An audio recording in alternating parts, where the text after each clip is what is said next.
SM news के सभी दर्शकों को मेरा जय भीम, नमस्कार, आदाब, सत श्री अकाल। मैं वीरेंद्र सिंह आप सभी का स्वागत करता हूं। एसएम न्यूज द्वारा प्रसारित की जा रही सीरीज बाबा साहेब कांशीराम, कुमारी मायावती, बहुजन स्वाभिमान बसपा। पिछली कड़ी में हम बता रहे हैं कि बहुजन समाज के महापुरुषों का जिन्होंने सामाजिक परिवर्तन की लड़ाई में अपना योगदान दिया, उनके सम्मान में बहुजन समाज पार्टी की सरकार ने क्या क्या काम किए। इसी कड़ी में आज हम बात करेंगे कई और अन्य महापुरुषों की, जिसमें एकलव्य के सम्मान में, एकलव्य की याद में एकलव्य स्टेडियम आगरा का नामकरण किया गया। एकलव्य स्टेडियम आगरा के लिए 50 लाख रुपए की राशि दी गई। एकलव्य युवा केंद्र इटावा का नामकरण किया गया। इसके साथ बिजली पासी, जो कि पासी समाज के राजा हुआ करते थे, बिजली पासी का लखनऊ में किला है, तो बिजली पासी का जो जीर्ण शीर्ण हालत में पड़ा हुआ था उसका जीर्णोद्धार कराया गया। बिजली पासी किला लखनऊ में महाराज बिजली पासी की आदमकद प्रतिमा लगाई गई। उसके बाद अहिल्याबाई होलकर, जो कि बघेल समाज से ताल्लुक रखती थी, अहिल्याबाई होलकर, रानी अहिल्याबाई होलकर के सम्मान में अहिल्याबाई होलकर सम्मान पुरस्कार की घोषणा की गई, जो कि प्रतिवर्ष महिला को उत्कृष्ट काम के लिए दिया जाना था। अहिल्याबाई होलकर चौराहा अलीगढ़ का नामकरण किया गया। अहिल्याबाई होलकर की आदमकद प्रतिमा का अनावरण किया गया। इसके बाद महर्षि वाल्मीकि के सम्मान में महर्षि वाल्मीकि सम्मान पुरस्कार की स्थापना की गई। प्रतिवर्ष समाज के क्षेत्र में अच्छा काम करने वालों को ये दिया जाना था। उसके बाद कर्पूरी ठाकुर साहब के सम्मान में कर्पूरी ठाकुर की प्रतिमा अलीगढ़ में लगाई गई। तो ये जितने सारे भी बहुजन समाज के महापुरुष रहे, पीछे कई दिनों से सभी महापुरुषों के बारे में ये बताने की कोशिश की गई कि उत्तर प्रदेश में बहन कुमारी मायावती जब मुख्यमंत्री बनी, 4.5 महीने और 6 महीने के शासनकाल में क्या क्या काम किए गए वो विस्तार से बताया गया। आज हम इसके साथ ही चर्चा करेंगे अम्बेडकर ग्राम के बारे में, क्योंकि अम्बेडकर ग्राम बहुत ही महत्वपूर्ण योजना बहुजन समाज पार्टी की सरकार के लिए रही। हालांकि अम्बेडकर जो ग्राम विकास की योजना थी वो उस समय के 20-25 साल पहले कांग्रेस ने शुरू की थी। बाबा साहेब डॉक्टर अम्बेडकर का जब सेंटेनरी सेलिब्रेशन की साल में ये की गई थी, और उस काम को बहन कुमारी मायावती ने आगे बढ़ाया। और जब सरकार बनी थी, पहली बार 4.5 महीने की, दूसरी बार 6 महीने की गठबंधन की सरकार बनेगी, तो जब बातचीत हुई थी खास करके अटल बिहारी वाजपेयी और लाल कृष्ण आडवाणी और साहब कांशीराम और बहन कुमारी मायावती के मॉडलिटी तय करें किस तरीके से रहेगा, तो साहब कांशीराम और बहन कुमारी मायावती ने ये लक्ष्य बिल्कुल स्पष्ट कर दिया था कि बहुजन समाज, खासकर दबे कुचले समाज का उद्धार करना पार्टी की प्राथमिकता होगी। और यह बातचीत के क्रम में आडवाणी और आज वाजपेयी जी को बिल्कुल साफ कर दिया था कि बाद में कोई कन्फ्यूजन ना हो।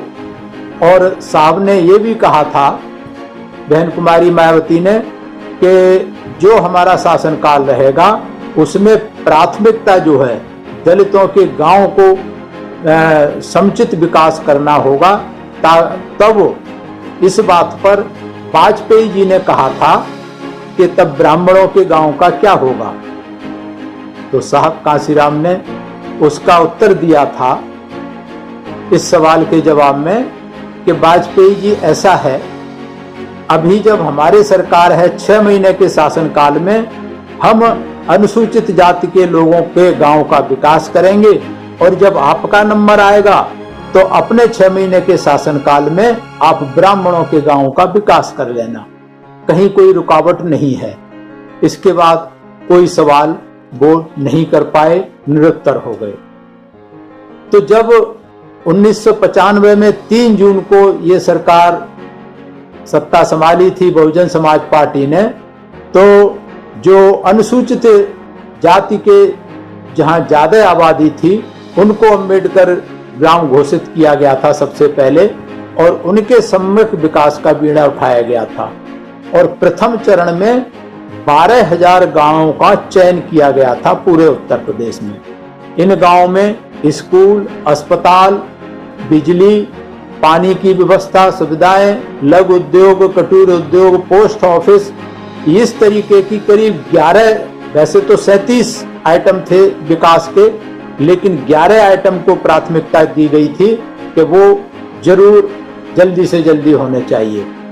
जब दूसरे शासनकाल में 6 महीने की सरकार बनी तो इन अम्बेडकर गांव के विकासों को और तेजी पकड़ी गई। लेकिन जैसे सरकार जाती विकास के काम ढीले हो जाते। तो तीसरी बार जब सरकार बनी बहन कुमारी मायावती की, तो तीसरी बार बहन जी ने जो मंडल आयुक्त लेवल के जो अधिकारी थे उनको जो था बैठक बुला करके और जिलाधिकारियों की बैठक बुला करके ये कहा कि 95 और 97 में जो अम्बेडकर गांव चयनित किए गए थे उनके सरकार जाने के बाद विकास काम रोक दिए गए। तो उनको जो लंबित पड़े कामों को बहन जी ने टारगेट दिया कि 2 महीने के अंदर अंदर वो काम पूरे हो जाने चाहिए। और इसकी जवाबदेही और जिम्मेदारी जिले के कलेक्टर को दी गई कि कलेक्टर की जिम्मेदारी होगी इस काम को पूरा करें अपने देखरेख में। और उनको कहा कि खुद जाकर के वो निरीक्षण करेंगे।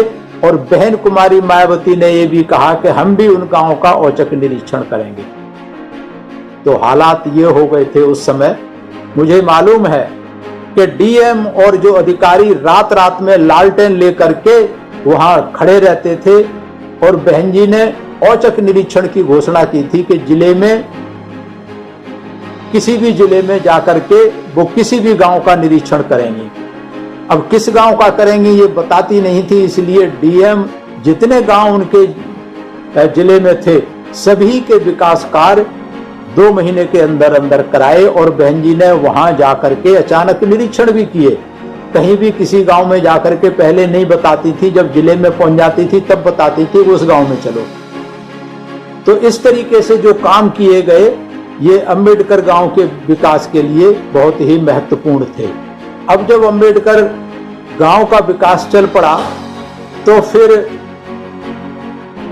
दूसरी सरकार में काम अवरुद्ध हो गया पैसे के चक्कर में। तो विश्व बैंक के जो डायरेक्टर थे श्री एडविन RM लिम, वो अपनी टीम के साथ लखनऊ तीसरे शासनकाल में बहन जी के वहां उन्होंने अपना विजिट किया, दौरा किया। तो बहन कुमारी मायावती ने अम्बेडकर गांव के बारे में विस्तार से उनके साथ चर्चा की और उनसे निवेदन किया कि विश्व बैंक से धन जो है इसके लिए उपलब्ध कराया जाए। तो उन्होंने पूरी जिम्मेदारी ली और वो सहमत हुए। हालांकि किन्हीं कारणों से, सरकारी कारणों से, क्योंकि केंद्र सरकार में उसकी वो होती है तो वो नहीं हो पाया। लेकिन ये काम जो किया जा रहा था गांव में गरीबी उन्मूलन का काम, ये विश्व स्तर पर विश्व बैंक ने इसकी सराहना की। लेकिन उधर दूसरी तरफ जो प्रदेश के नेता थे, जो देश के नेता थे, उनको ये काम अच्छा नहीं लगा। वो नहीं चाहते थे कि इन शूद्रों के गांव का, अनुसूचित जाति के लोगों के गांव का विकास हो। तो सदन में कुछ जो विरोधी पक्ष के, जो विरोधी दल के नेता थे, उन्होंने सवाल उठाए। उन्होंने क्या सवाल उठाए? उन्होंने सवाल उठाए कि जो काम हो रहे हैं अम्बेडकर ग्राम विकास के, उसमें स्थानीय विधायकों को नहीं पूछा जा रहा, उनकी राय नहीं ली जा रही। तो ये उन विधायकों के अधिकारों का हनन हो रहा है, ऐसा सदन में विपक्ष के लोगों ने उठाया। तो इसका जवाब देते हुए 24 अप्रैल 1997 को विधानसभा में बहन कुमारी मायावती ने करारा जवाब दिया सबको, और उन्होंने कहा कि मुझे ये देखकर बड़ी तकलीफ हुई है कि कुछ दल विकास के नाम पर भी राजनीति कर रहे हैं। तो बहन कुमारी मायावती ने कहा कि ये अंबेडकर ग्राम की योजना हमने शुरू नहीं की, ये केंद्र सरकार ने शुरू की थी डॉक्टर अंबेडकर सेंटेनरी ईयर के टाइम पे, 100 साल पूरे होने पर, और 20-25 साल हो गए। उसमें बहुत सारी सरकारें आई और गईं, लेकिन किसी ने कहीं कोई उस पर ध्यान नहीं दिया, खाना पूर्ति करते रहे, उनके नाम पे पैसा इधर उधर करते रहे। अब जब काम होने लगा है, ये सरकारें दिखावा करती नहीं, अब जब काम हो रहा है, ईमानदारी के साथ काम हो रहा है विकास के, गांव के विकास के लिए, तो इनको तकलीफ हो रही है। तो बहन कुमारी मायावती ने सबको आड़े हाथों लेते हुए कहा कि जब यहाँ कांग्रेस पार्टी की भी सरकार रही, दूसरी पार्टियों की भी सरकार रही, जितने भी नेता विपक्षी थे, सभी को एक एक करके बहन कुमारी मायावती ने कहा कि आपकी भी दल की सरकार रही, आपकी भी रही, आपकी भी रही, उस समय आप लोगों ने ये काम क्यों नहीं करवाया, क्यों नहीं विधायक निधि के द्वारा ये काम करवाए गए, किसने रोका था, तब आपने ये सवाल क्यों नहीं उठाए थे।